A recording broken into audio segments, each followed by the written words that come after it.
Hello and welcome to Merlin's Manor. Today I'm going over the games I played for the first time in the month of September and giving my first impressions of these games. I played 8 new games in September and had 24 plays across those 8 games. I'm going to start out with the games I played the most in September and work my way down to the ones I played the least. Keep in mind that my thoughts and ratings are based on only a handful of gameplays and so are tentative and subject to change with more plays. Let's get into the first one, and that is River Valley Glassworks. I played River Valley Glassworks 9 times in September and a few times already in October as well. I'm going to give this game a 7 out of 10. I was a little tempted to bump it to a 7.5 out of 10 due to the short length of playtime, but ultimately decided to stick with that 7 out of 10. This game is a fairly basic game that is easy to learn with some good components, especially if you have the deluxe or founders versions.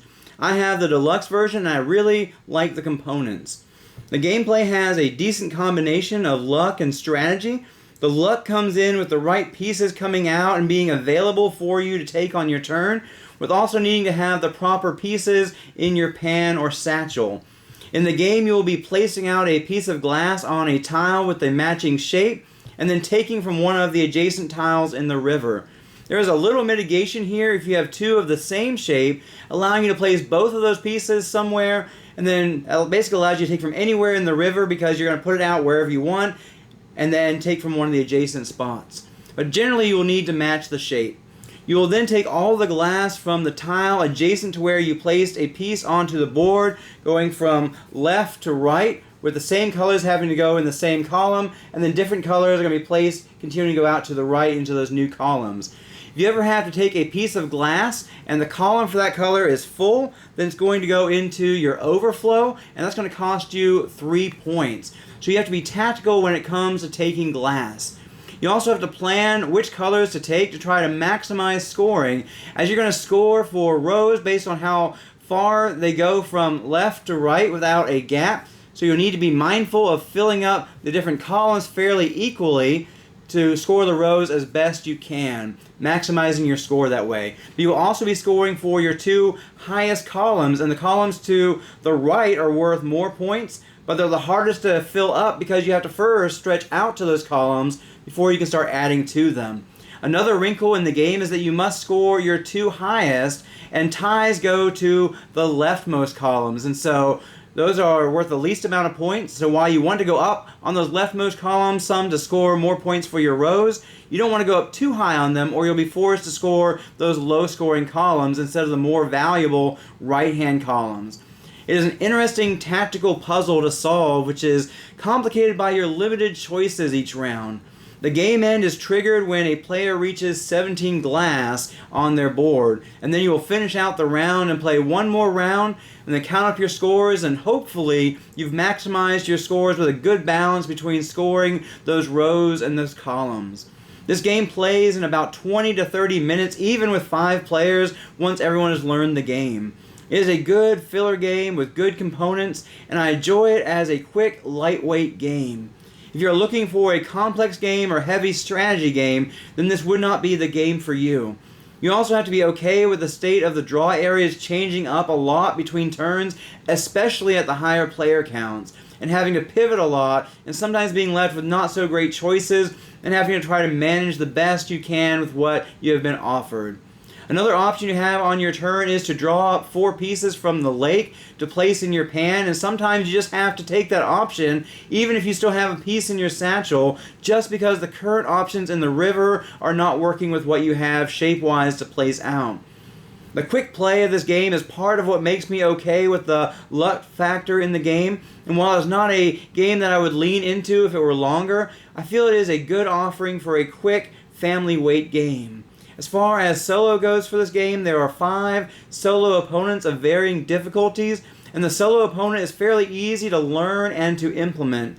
I've enjoyed the solo mode, but I'm not sure it is a mode that I'll keep coming back to over and over again. So that's River Valley Glassworks. I'm giving it a 7 out of 10. Now let's move on to the next game, and that is Stamp Swap, which I played 5 times in September, plus a couple times already in October. I'm giving it a 7 out of 10 as well. This game is a fairly quick game, playing in about 40 minutes to an hour. This is my first experience with the I cut, you choose mechanism, and it's a mechanism that is certainly not going to be a favorite for me. In Stamp Swap, you're basically taking turns drafting stamps as well as specialists and exhibitors, and then you can reserve one thing and the rest you're going to split into 2 piles, often having 2 stamps in one and 3 in another, to try to make both piles as close to equally alluring as possible, because another player is going to choose one of those piles and you'll be left with the other one. It is a tough decision, even when you don't want all of the stamps, to figure out how to split them up so that you get at least some of what you want. You put all of the stamps you want in one basket, hoping the other person will choose the other pile, then they might just take the pile you wanted.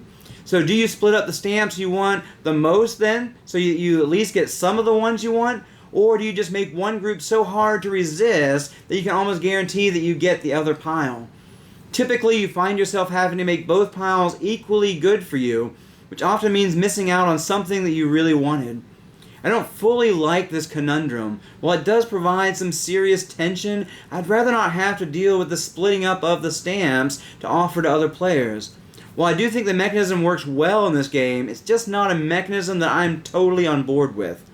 As far as how the rest of the game plays, I do really like how the goals work. There are going to be 4 round goals and 1 end of game goal, and you're going to choose which goal you score each round. And since there are only 3 rounds, you will have 1 goal that you will not score. Typically, the first round goal is not going to yield too high of a score because you've just started working towards it and will have around half a dozen stamps at that time. As the game progresses, you'll be working towards the other goals throughout and hopefully be able to score more points in rounds 2 and 3. I like the progression from those goals as well as the choice as to which goal you are scoring each round, because you can go with the goal that works best for you with your early acquisitions while also planning long term for what you think you'll be able to get the most towards the goal as you go. And sometimes you may even have a goal that will score you more points in round 1 than another that you may choose not to score because it seems you'll be able to get even more out of the goal in either round 2 or 3. I also like the variety of goal types. There are 5 categories for round goals, plus the 6th end goal. And there are several of each type, making each game a little different. And as everyone may have a different early focus as well as a different stamp theme to focus on, it means people might be trying to get different stamps at different times throughout the game. And even if that wasn't how things started after the drafting and swapping process, it may mean some major differences will present so that everyone is not trying to do the same thing at the same time. With the many different stamps as well as various goals, I feel this game will have a decent amount of replayability. I feel the game could use more specialists and exhibitors, and since there are only 5 exhibitors and more specialists, I find the exhibitors very seldom come out. Although honestly, when it comes to the game being 3 rounds, with few exceptions, I do not find the specialists to be too important to focus on, especially once you get into round 2 and round 3. It is interesting that you get to use specialists when you draft them if they're applicable while you have them in your play area. It makes them a little bit more valuable to draft. I do not really appreciate the way the first player works in this game. You can either draft it as one of your items, or it goes to the last person to draft a tile, and then whoever winds up with it gets 2 points and first choice for the next round. First, we never found it valuable enough to draft, so it's always wound up being the defaulting to the last player, and then someone gets both 2 points and first choice. It just seemed kind of wonky. I guess the 2 points are there in an attempt to add drafting value, but in a game where most stamps are going to net you more than 2 points, considering stamp values plus what they're worth for goals, it just didn't seem worth it to draft and reserve, nor as a strong incentive in an offering. I also find the forever stamps to be more incidental rather than a solid strategy to focus on. Often we drafted very few of the forever stamps that came out. There were times when they presented more value to focus on, but overall it seemed whoever grabbed 1 or 2 late game got the 10 points. There were certain goal cards which made them more valuable, such as empty regions, where you could make 2 smaller regions very easily that way, but it just didn't seem valuable enough to focus on as much as other things. But then again, I also seldom focus on pudding in Sushi Go, as it seems more like a bait than a solid strategy most of the time. That's got kind of a similar feel here. Overall, I'm giving this game a 7 out of 10. It's a good game, just not a great game. The next game I'm going to talk about is Undergrove. I played Undergrove 2 times in September, and I'm going to give it a tentative 7.5 out of 10. I admit the components may be adding a half a star to my rating. The star of the game are these tiles, which are very heavy and look beautiful with images of various mushrooms, and the table presence of this game is also very impressive. The gameplay has been good so far. There are various goals you're going to be focused on getting each game for points, but the primary scoring is going to come from getting your saplings out and having their roots connected to various mushroom tiles, and then getting carbon to those trees to score the connected tiles, as the amount of carbon on a sapling indicates how many connected tiles you can score. And once you get 3 carbon on a sapling, it becomes a tree, and then you can score all 4 adjacent tiles if you have roots going to all 4. The game seems a bit complicated at first, but once you get going, it becomes fairly easy to follow. You have a few options of things to do on your turn, which are all laid out on your player board. You can, 1, put out a sapling and a root by paying the listed resources. 2, put out 2 roots by paying the resources. 3, take the action of a mushroom tile by paying carbon to the tile and flipping a disc. 4, absorbing a carbon to a sapling from a connected tile. Or 5, you gain carbon. When doing the actions that have you placing saplings or roots, you can additionally pay an extra resource to put out one of those mushroom tiles from your hand of 3, then you'll draw an additional mushroom tile back. Finally, whenever you absorb any amount of carbon, you go up on a track and gain a benefit, and whenever someone reaches the top of the track, it triggers the end game. There are a few more things to learn, but this is basically how the game plays. It can seem overwhelming at first, but once you start playing, it all comes together, and the player board really helps with ease of play here. I do enjoy the gameplay. While there is a little competition over the carbon on the board, I have thus far not found it to be too much. I don't know if it's just our limited amount of plays so far, as we have spread out away from each other enough that we didn't have too much fighting over carbon, or if this will continue to ring true throughout more plays. Since each tree can only absorb 3 carbon, even when fighting over a tile, there will eventually be enough carbon for everyone if you do the actions from the tiles in that area enough. Or you can even pay resources to move carbon in from adjacent tiles if things are getting tight. The tiles themselves seem to have a good balance between points and valuable abilities. The most valuable abilities having only 1 victory point, whereas others can be worth 3 or 4 victory points. Or even with some of the variable victory point tiles. The one thing I don't fully like is the end game trigger. Basically, every time someone absorbs carbon, they go up on this track, and when a person reaches the top of that track, it triggers the end game, which means the game can go super quickly if someone really focuses on absorbing carbon. It does add some decent tension to the game, but boy, can it cause you to have to change your strategy and start rushing things if you see someone ascending that track quickly. And I definitely understand what it adds. It can just be frustrating sometimes if you have certain plans that you have to scrap because someone is really focusing on absorbing carbon. I still need to play this one a bit more to really decide how I feel about it, but for now I'm going to give it a 7.5 out of 10. Now I'm going to talk about Love Letter, the Hobbit Battle of the 5 Armies. I played it twice in the month of September, and I'm giving a 7 out of 10. Now, Love Letter is, in general, a game that we have played quite a bit. I started out a little cold on Love Letter, feeling it was okay, but I've grown to really appreciate the game. For those who are not familiar with Love Letter, it is a fairly simple card game with an element of deduction. Each player has 1 card in hand, and on their turn they're going to draw a second card and play one of the 2 cards they have. The cards have various abilities, and you're going to try to use those abilities to get other players out for the round. Last person standing wins the round, or if you go through the entire deck of cards, then the player with the highest card value wins the round. One major wrinkle in the game is that the highest value card will lose you the round if it is ever discarded for any reason, which makes you generally not want that card until late game.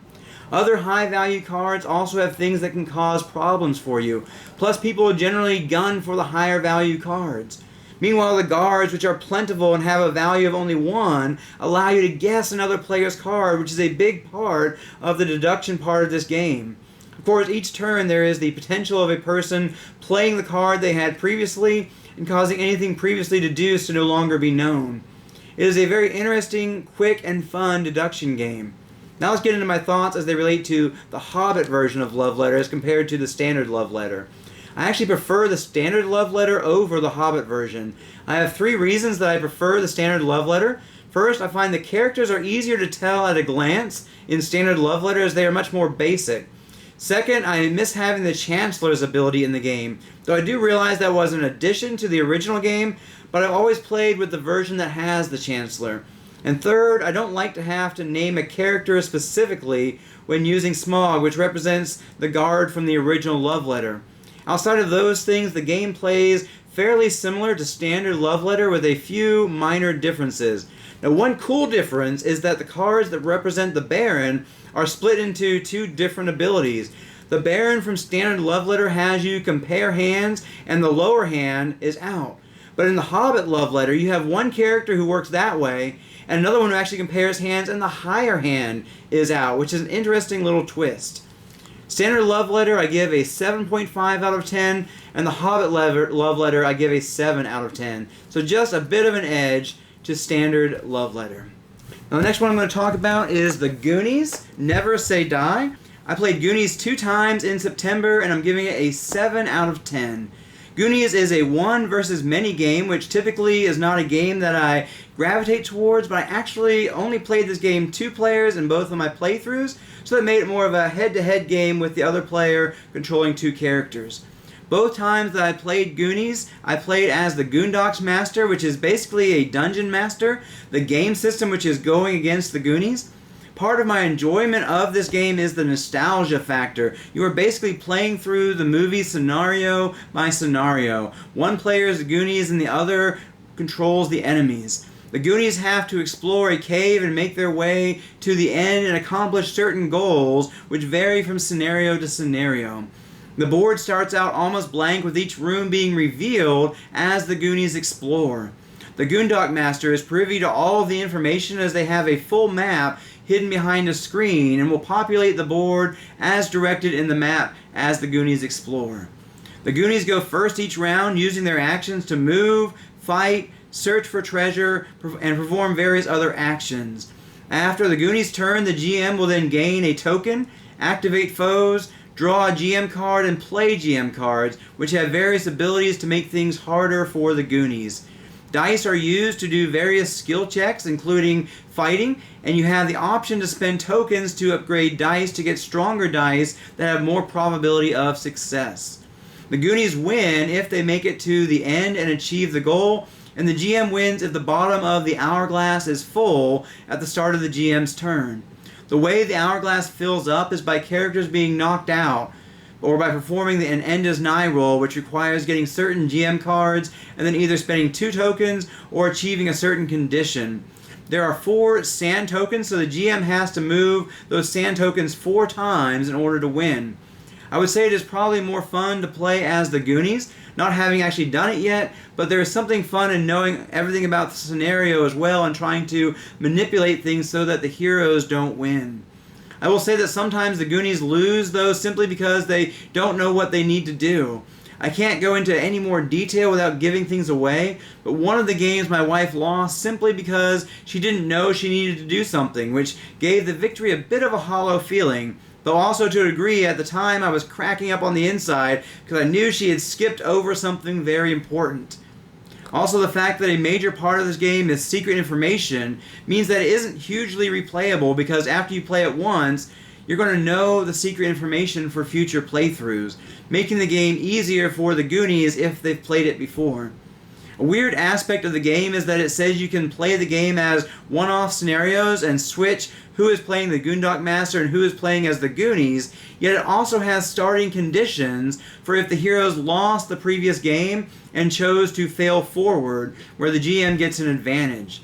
If you are switching, then perhaps you just ignore that aspect since it was not the current person who lost, and of course if you're playing a one-off scenario, then you wouldn't be adding that fail condition either. Perhaps this aspect should have just been left out of the game. The game actually feels quite balanced, as the games were pretty close, with one game only being lost because something was missed, and the other one coming down to the wire a bit. While I don't think this is a game we will replay a bunch, just because a lot of the fun of this game will likely dissipate once we know all the secrets from playing through it, it is a game I'll enjoy playing through once, plus playing with the expansion material that we have for it. and I'm looking forward to trying this game as the Goonies to see what it's like being on the other side of the screen. And that's the Goonies. I give it a 7 out of 10. And now I got Winter Rabbit. I played Winter Rabbit 2 times in September, and I'm giving it a 6.5 out of 10. This is a game that I previewed on my channel, so I'm not going to go into too much detail on how the game plays, as you can check out my preview for that. Basically, this game is a semi-cooperative game where you have to work together to move up 3 tracks over the course of 4 rounds by completing tasks. As long as those 3 tracks are completed by the end of the game, the person with the highest score wins. You score points through completing tasks from cards belonging to other players. You get the points and then they get resources. You also score points through telling a story by paying 3 resources or through obtaining village cards. This game is a resource management worker placement game where you are setting out workers to gain resources, but with a twist that you are pulling workers at random from a bag for the most part. You do have one personal worker at the start of the round, but the rest of them are going to be placed at random. They could be yours, or they could be another player's, or even be the Winter Rabbit. You also do not immediately get resources, but rather everyone at a location gains resources whenever an area is full, unless a rabbit token is revealed. Then the players get nothing, and the resources are added to the rabbit hole. Overall, this game had some interesting twists to it. I did not fully appreciate the semi-cooperative nature of the game, though really it didn't feel like you have to cooperate too much to achieve the goals, as they seem to be achievable as long as everyone is striving towards completing them. I also did not like the way the Winter Rabbit could so easily mess up everyone's plans, and when you drew it out, you had to place it somewhere that was often likely to mess things up for someone, possibly everyone. And then it looked like you were just sabotaging people, but really you were just having to place it somewhere. Although to be fair, this did add some serious tension to the game, just not sure if it's the kind of tension I would keep coming back for. Ultimately, the big thing that made me drop this game down into the okay range of rating it a 6.5 is that it felt like it overstayed its welcome some. The game starts out at a fast pace, but towards the end starts taking longer as everyone has more workers, but those extra workers are very necessary to both complete the game as a group and to accomplish what you want to accomplish, so you can't really make it any shorter. It just starts to feel like you're ready for the game to be done already. The games took us around 2.5 hours to play each time, and I'm not sure how much quicker they would get with more experience. And while other games can feel fine at that length of time for me, this one did not feel like a game that could fill that time frame and remain satisfying for me. Your mileage may vary on that. So this game to me is okay. 6.5 is not a bad rating, but it falls just outside of what I would classify as good from a personal preference perspective. I would still play it if others wanted to play this game. It's just not one that I'm going to continue to gravitate towards with all the other options that I have at hand. Now I'm going to talk about Forges of Ravenshire, which I played 1 time. I really enjoyed my play of this game, and so I'm giving it a tentative rating of 8.5 out of 10. I really enjoy the dice placement mechanism where you're placing out a die as a worker to gain a benefit, and then you take back a different die to gain another benefit. This is done in Raiders of the North Sea and Raiders of Scythia, and I enjoyed it in those games, and I liked it as well in Forges of Ravenshire. There is an interesting twist on the way the dice work in this game, in that some spots give you better benefits for the lower numbers and some for the larger numbers. And so what you roll with your dice may influence where you try to go, and thus what strategy you employ for the round. Then again, you may just really need to do something, and so you are content to use a die that gets you the lesser benefit. I enjoy the engine building aspect that is found in adding tiles to your board, which gives you greater benefits when placing dice in the guild spot on your board, which you do based on the color of the die that you took. The combination of gathering a die both for the ability it gives you as well as the color which will let you run a particular guild adds to the depth of strategy for this game as well. Just a really clever set of mechanisms that all come together to make each action selection chock full of things to consider and keeps the game very interesting throughout. And there's not enough for me to like in the action phase of the game. The end round is full of interesting decisions as well as you decide how you want to use the dice to do various abilities. Some of these abilities require certain numbers, while others can use any number, and others get stronger with certain numbers. Now in this game, coins are both currency as well as victory points at the end of the game. The main way you get coins throughout the game is by acquiring resources to forge armor and weaponry. When forging items, you can also add one of the special resources to either gain more coins or to go up on a track that will allow you to craft higher level items and give bonuses and victory points as you go up that track. Another way you score points is through achieving goals that are chosen at random at the start of the game, and the person who achieves it first will get more coins, which incentivizes everyone to achieve those goals as quickly as possible, but they remain open for others to score later for less coins. I really enjoyed the mechanisms in this game, as well as how coins are your victory points, but can also be used sometimes for actions. So I'm giving this game a very solid 8.5 out of 10. And finally, I played Andromeda's Edge one time in September, and I'm giving it a tentative rating of 8 out of 10. First of all, I have to say this game looks great. I really love the alien ships, which look amazing. Also, each player's setup is done really well with trays that have everything stored. As far as the gameplay goes, in general, I enjoyed my play of this game. I like the exploration and upgrading process. The battle process works well, even though I did terribly overall when it came to battles. Battles happen if a faction enters a space where there's another faction, or if there's an alien that moves into that space with a player. Once battle begins, there is first an escalation phase where all players adjacent to the tile can choose to move their units from that adjacent space into the battle. Then you can play diplomacy cards, which might end the battle or might provide some benefit to the battle. And then you're going to commit dice and roll them, and the way you win is by having the most of the highest number rolled. You also have target bonuses, which allow you to re-roll any dice under the target number. It is an interesting way to do battle. I like that sometimes losing battles could be rewarding with certain cards, especially as a faction that didn't lead heavy into battle in the first place. I feel like the factions may not be well balanced, with the warmongering factions seemingly being more powerful. My friend had a faction that emphasized battles, and he won by a large margin. And from what I hear, that faction won by a large margin in a playthrough video with players who had a lot of experience with the game as well. I definitely probably leaned too much into my faction's strength and not enough into being able to win battle after battle. But then again, my faction would have struggled to stand a chance in battles against the faction that was all about battle, unless I mostly forsook my faction's strong suit. I don't know. I only played this game one time so far, which certainly isn't enough to begin analyzing faction balance. In future games, I'll definitely have to focus on battle more than I did in that game. I did like how you are building ships that will be recycled into constructing buildings to score points, although you really have to stay on top of constructing new ships as you start to run out of ships if you don't do that. I also like how ships have different abilities, which encourages you to build ships that work for what you want to focus on. I also like how as you build ships and collect tiles that you can get more actions when you recall your ships. This game has a lot that you have to balance in order to be successful, and win or lose, it's fun to play, so I'm giving it an 8 out of 10 after my first play. And so these are the games that I played for the first time in the month of September. I hope you've enjoyed this video. It's giving you something to think about these games, and I'm going to enjoy playing some of these games a little bit more as we go through and get more opportunities to get them to the table. And maybe I'll come back with some of them with a full review at some point. But until then, I encourage you to check out some of my other videos. Hit that like button, subscribe if you haven't already done so, and I'll catch you in the next video.